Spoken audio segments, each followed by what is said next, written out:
पिछले वीडियो में हमने देखा था कि नेजा और आओबिंग अपने गांव को बचा रहे थे, तभी उन पर जोरदार स्वर्गीय बिजली गिर गई। इस हादसे में उनके शरीर खत्म हो गए। अब उनके पास सिर्फ उनकी आत्माएं बची थी, जो 7 दिन बाद हमेशा के लिए गायब हो सकती थी। गुरु ताई यह बिल्कुल नहीं चाहते थे कि उनके प्यारे शिष्य यूं ही चले जाएं। उन्होंने 7 रंगों वाले जादुई कमल की शक्ति से उनके लिए नए शरीर बनाने का फैसला किया। अब गांव वाले भी नेजा को अपना रक्षक मानने लगे थे, इसलिए सभी लोग गुरु ताई की मदद करने लगे। गुरु ताई ने नेजा और आओबिंग के लिए नए शरीरों के सांचे बनाए, लेकिन नेजा इससे खुश नहीं था। नेजा चाहता था कि उसका शरीर बिल्कुल वैसा हो जैसा वह खुद चाहता है। आखिरकार नेजा ने अपने मन से एक नया और खास शरीर बना लिया। उसी समय एक सैनिक दौड़ता हुआ आया और बोला कि शेनगोंग गांव की सीमा पर हमला करने की तैयारी कर रहा है। गांव के नेता ली जिंग ने पहले सोचा कि चिंता की कोई बात नहीं है, क्योंकि शेनगोंग अकेला ही था। जल्द ही सबको पता चल गया कि वह अकेला नहीं आया था। उसके साथ पानी के नीचे रहने वाले बहुत सारे राक्षस सैनिक भी थे। यह देखकर गांव में डर फैल गया। गांव को बचाने के लिए लीजिंग ने अपनी सेना तैयार कर ली। सब लोग अपने अपने काम में लग गए। उसी समय शिनगोंग ने एक चमकती हुई जादुई ढाल देखी। वह ढाल बहुत मजबूत थी। उसे तोड़ने के लिए शिनगोंग ने 3 ड्रैगन राजाओं को बुला लिया। ढाल तोड़ने में ताई को अपनी जान भी खतरे में डालनी पड़ी। तभी एल बिंग ने अपनी जादुई शक्ति से एक बड़ी बर्फ की दीवार बना दी, ताकि गांव के सभी लोग सुरक्षित रहें। उधर पूर्वी समुद्र का ड्रैगन राजा अपने बेटे आओबिंग को देखने धरती पर आया। आओबिंग ने माफी मांगी, लेकिन उसके पिता के लिए सबसे जरूरी था कि उसका बेटा सुरक्षित रहे। दुर्भाग्य से ज्यादा ताकत लगाने से आओबिंग का नया शरीर टूटने लगा। यह देखकर नेजा बहुत डर गया। नेजा ने तुरंत गुरु ताई से पूछा, आओबिंग को कैसे बचाएं? तब गुरु ताई ने एक उपाय बताया। उन्होंने कहा कि कुछ समय के लिए आओबिंग की आत्मा नेजा के शरीर में रह सकती है। इस तरह दोनों एक ही शरीर में रहने लगे, लेकिन यह तरीका ज्यादा समय तक नहीं चल सकता था। गुरु ताई ने कहा, अगर आओबिंग को फिर से अपना शरीर देना है तो 7 रंगों वाले कमल को दोबारा जिंदा करना होगा। इसके लिए उन्हें स्वर्ग के देवताओं से पवित्र जल लाना होगा। जब नेजा और गुरु ताई पवित्र जल लाने की बात करने लगे तो शेनगोंग ने इसका विरोध किया। उसे डर था कि पवित्र जल से ड्रैगन जाति को नुकसान हो सकता है। आखिरकार एक नई योजना बनी। नेजा को एक खास स्वर्गीय परीक्षा देनी होगी। अगर नेजा यह परीक्षा जीत गया तो इनाम में उसे पवित्र जल मिलेगा। लेकिन यह परीक्षा बिल्कुल आसान नहीं थी। फिर भी वह डरा नहीं। आओबिंग नेजा के शरीर में रहकर यह सब देख रहा था। उसे बहुत सावधान रहना पड़ रहा था, क्योंकि उसके अंदर एक छुपी हुई राक्षसी शक्ति थी। अगर किसी को यह पता चल जाता तो सब कुछ बिगड़ सकता था। इसलिए आओबिंग ने नेजा के मन को संभाल कर रखा। शरीर नेजा का था, लेकिन उसे चला रहा था आओबिंग। यह नेजा के लिए बहुत मुश्किल और थोड़ा खतरनाक भी था। इसी बीच गांव के मुखिया लीजिंग ने शिनगोंग की योजना को एक शर्त पर मान लिया। उसने कहा, ड्रैगन की सेना अब हमारे गांव पर हमला नहीं करेगी। सबकी सहमति के बाद नेजा और गुरु ताई कुलुन पर्वत की ओर निकल पड़े। रास्ते में गुरु ताई ने आओबिंग को ट्रेनिंग देना शुरू किया, ताकि वह नेजा के शरीर को ठीक से चला सके। लेकिन एक शरीर में 2 आत्माओं का रहना आओबिंग के लिए बहुत मुश्किल था। अब समय बहुत कम था, इसलिए गुरु ताई ने एक बड़ा फैसला लिया। उन्होंने नेजा को नींद की दवा दी, ताकि नेजा सो जाए और आओबिंग पूरे शरीर को संभाल सके। आखिरकार नेजा और उसके गुरु ताई कुलुन पर्वत पहुंच गए। वहां उनका स्वागत बहुत बड़े जादूगर मास्टर जियान वुलियांग ने किया। उसी समय नेजा की नींद खुल गई और उसने फिर से अपने शरीर पर नियंत्रण पा लिया। मास्टर को नेजा में कुछ अलग सा लगा, लेकिन गुरु ताई ने समझदारी से बात संभाल ली और उनका शक दूर कर दिया। इधर गाँव में लीजिंग ने शेनगोंग से कहा, कृपया हमारे घायल सैनिकों के लिए दवाइयों का रास्ता खोल दीजिए, लेकिन शेनगोंग ने मना कर दिया। तभी गांव के सैनिक एक युवक को पकड़कर ले आए। उन्हें लगा कि वह कोई जासूस है, लेकिन बाद में पता चला कि वह शिनगोंग का छोटा भाई था। वह इंसान बन चुका था और चाहता था कि शिनगोंग उसे लड़ना सिखाए, जैसा उसने पहले वादा किया था। लेकिन शिनगोंग युद्ध में बहुत व्यस्त था।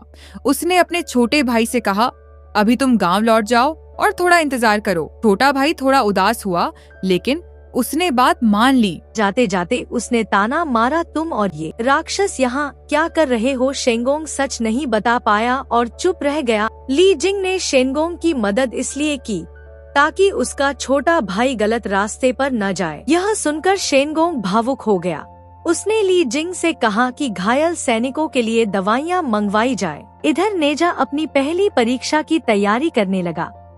अब नेजा एक उदबिलाव जैसे राक्षस से मिला। नेजा ने उसे चुनौती दी, लेकिन राक्षस खाने में इतना व्यस्त था कि उसने नेजा को देखा ही नहीं। नेजा को थोड़ा गुस्सा आया तो उसने मजाक मजाक में उसके साथ शरारत कर दी। राक्षस की जोर से चीख सुनकर उसका बॉस वहां आ गया, लेकिन तभी आवोबिंग ने नेजा के शरीर को संभाल लिया और अपनी ताकत दिखाई। यह देखकर बॉस डर गया और उसने अपने दूसरे राक्षसों को लड़ने भेज दिया। लेकिन एक समस्या थी, जो दवा आवोबिंग को शरीर चलाने में मदद करती थी, उसका असर अब खत्म हो रहा था। नेजा दोबारा दवा लेने ही वाला था कि अचानक हमला हो गया और दवा राक्षस के खाने में गिर गई। अब नेजा किसी भी हालत में परीक्षा हारना नहीं चाहता था, इसलिए वह बार बार हमला होने के बावजूद वही खाना खाने लगा जिसमें दवा गिरी थी। जैसे ही दवा ने असर दिखाया, आवोबिंग ने बहादुरी से दोनों राक्षसों को हरा दिया। इस तरह नेजा पहली परीक्षा जीत गया। इसके बाद नेजा और गुरु ताई को एक पवित्र जगह पर ले जाया गया। वहां उनकी मुलाकात 12 अमर आत्माओं से हुई। सब मिलकर राक्षसों से लड़ने की योजना बनाने लगे। कुछ लोगों ने कहा ड्रैगन लोग धोखा दे सकते हैं, लेकिन मास्टर जियान वुलियांग को पूरा भरोसा था कि अब वे पहले से ज्यादा ताकतवर हैं। फिर मास्टर ने नेजा को अपने दोनों भाइयों से बात करने का मौका दिया। नेजा समझ नहीं पाया कि क्या कहे, तो उसने आवोबिंग से बात करने को कहा। थोड़ी देर बाद आवोबिंग रोने लगा। उसने कहा, मुझे नेजा से जलन होती है क्योंकि उसके भाई उससे बहुत प्यार करते हैं। उसे लगता था कि वह राक्षस बनकर पैदा हुआ है, इसलिए कोई से प्यार नहीं करता। लेकिन सच्चाई यह थी कि उसके आसपास हमेशा ऐसे लोग थे जो उसे दिल से चाहते थे। यह सब सुनकर नेजा बहुत भावुक हो गया और उसने समझ लिया कि हम अपनी किस्मत खुद बना सकते हैं। नेजा ने मन में सोच लिया, मैं अपने परिवार और दोस्तों को हमेशा बचाऊंगा। कुछ समय बाद नेजा की दूसरी परीक्षा शुरू हुई। इस बार सामने वाला लड़ाका शुरू में अच्छा और दोस्त जैसा था। वह नेजा की हिम्मत देखकर खुश हुआ, लेकिन फिर उसने नेजा को राक्षस कह दिया। यह सुनकर आवोबिंग को बहुत बुरा लगा। उसने अपने दोस्त का अपमान सहन नहीं किया और लड़ाई शुरू हो गई। लड़ाई बहुत तेज थी। आवोबिंग पूरी ताकत से लड़ा, लेकिन दुश्मन हार नहीं मान रहा था। आखिर में दुश्मन जीत गया, लेकिन उसने आखिरी वार नहीं किया। तभी गुरुजी के शिष्य वहां आ गए। लड़ाई रुक चुकी थी, फिर भी उस लड़ाके को पकड़ लिया गया। तभी जंगल से एक और आदमी आया और सब पर हमला कर दिया। सब हैरान रह गए क्योंकि जो लड़ रहा था वह शेंगोंग का पिता निकला। जब उसके बेटे ने अपने पिता को घायल देखा तो वह गुस्से में नेजा पर टूट पड़ा। एक रक्षक उसे मारने वाला था, लेकिन पिता ने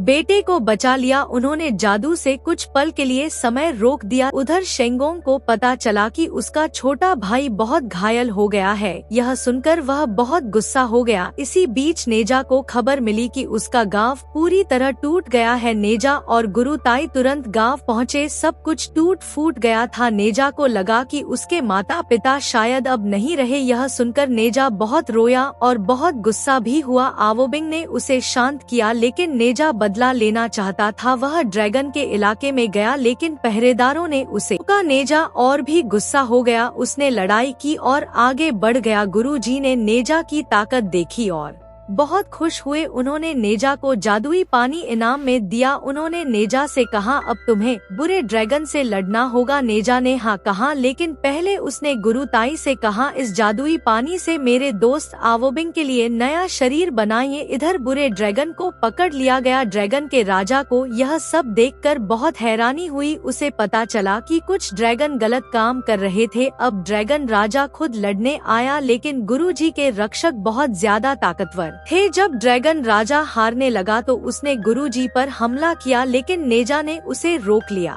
अब नेजा अपने गुस्से और प्यार के साथ बुराई से लड़ रहा था। आखिर में नेजा ने ग्वांग को एक जादुई बर्तन में वापस बंद कर दिया। यह देखकर महान जादूगर नेजा की ताकत से और भी ज्यादा खुश हो गए। उन्होंने नेजा को अपना सबसे खास साथी बना लिया और कहा कि वह धरती से बुरे राक्षसों को खत्म करेगा। लेकिन इतनी बड़ी जीत के बाद भी नेजा खुश नहीं था, क्योंकि इस जीत की कीमत उसके माता पिता की जान थी। नेजा बहुत दुखी था। वह अपने माता पिता और अपने टूटे हुए गांव को याद कर रहा था। तभी अचानक उसके माता पिता उसके सामने आ गए। उन्होंने नेजा को पूरी सच्चाई बताई। असल में गांव को न शेंगोंग ने नुकसान पहुंचाया था और न ही ड्रैगन राजा आगवांग ने। सच्चाई यह थी कि महान जादूगर वुलियांग और 3 ड्रैगन राजा असल गुनहगार थे। वे बहुत सालों से अपनी सजा से बचना चाहते थे। उनका असली मकसद था नेजा और आवोबिंग के शरीर से जादुई क्रिस्टल निकालना और खुद सबसे ताकतवर बनना। जब शेंगोंग को यह पता चला तो उसे बहुत बुरा लगा। वह इतना ताकतवर नहीं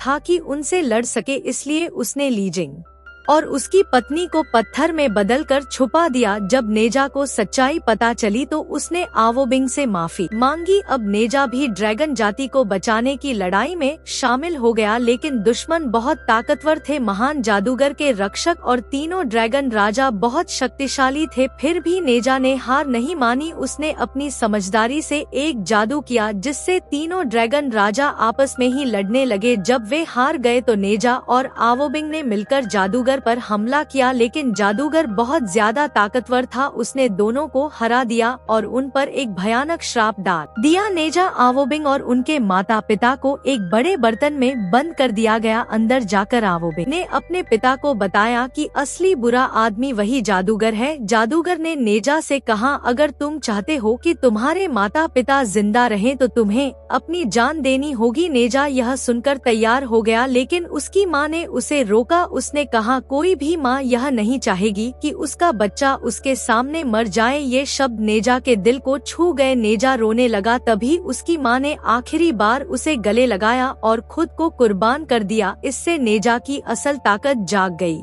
श्राप टूट गया। नेजा ने आवोबिंग की मदद से बर्तन तोड़ दिया। फिर दोनों ने मिलकर दुश्मन पर जोरदार हमला किया। इस बार ड्रैगन जाति भी उनके साथ थी। अब जादूगर उनकी ताकत के सामने टिक नहीं पाया। हारता देख वह अपने साथियों के साथ भाग गया। लड़ाई के बाद आवोबिंग ने नेजा से कहा, मेरे साथ ड्रैगन दुनिया में चलो, लेकिन नेजा ने मना कर दिया। उसने कहा, अब मैं भागूंगा नहीं, मैं अपनी किस्मत का सामना करूंगा। आवोबिंग ने उसके फैसले का सम्मान किया और अपने पिता के साथ चला गया। ड्रैगन राजा अपने बेटे को दुखी नहीं देखना चाहता था। उसने कहा, तुम अपनी मर्जी से जियो और जो सही लगे वही करो। यह सुनकर आवोबिंग बहुत खुश हो गया। वह खुशी खुशी नेजा से मिलने चल पड़ा। पोस्ट क्रेडिट सीन में हम देखते हैं कि जादूगर वुलियांग एक गुप्त जेल में पहुंचता है। वहां शेंगोंग और उसके पिता कैद है।